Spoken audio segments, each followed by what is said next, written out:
Having a loved one diagnosed with Alzheimer's disease or dementia can be devastating news. Families often feel like they have more questions than answers.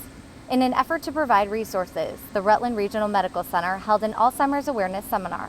The series of seminars offers families information on detection, treatment, and causes of the disease. It was a full room inside of the Community Health Education Center. Dr. Gundel led the conversation. There are several warning signs and changes he warned to look out for, like any memory changes that disrupt daily life.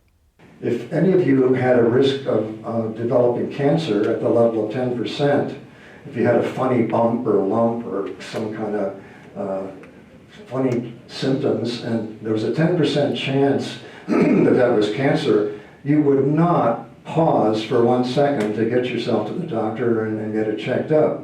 And yet people who have emerging symptoms, sometimes as serious as the patient here, blow it off, neglect to consider that it could be something important and could be something that's quite treatable. So that's one of our important takeaway messages I'd like to leave with you.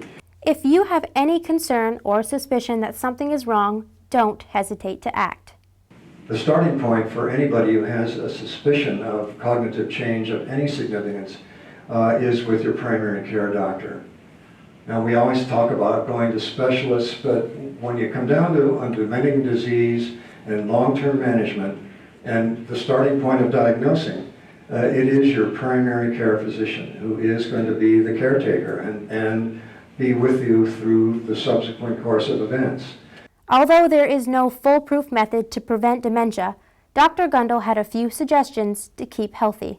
First and foremost, controlling your blood pressure, your lipids, stopping smoking, these are all good things to do, not only for your general health, but we think will reduce your risk of developing dementia.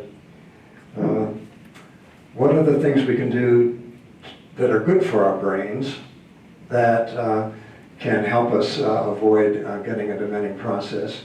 Certainly, cumulative use of your brain for anything that stimulates you, whether you're a chess player or a reader, or you read the newspapers, or you do puzzles, or you're engaged socially with a lot of friends and have conversations. We think that the more neuronal connections that you have established by using your brain throughout your life, that this is a little bit protective of you. You can find more information and resources online at www.alz.org.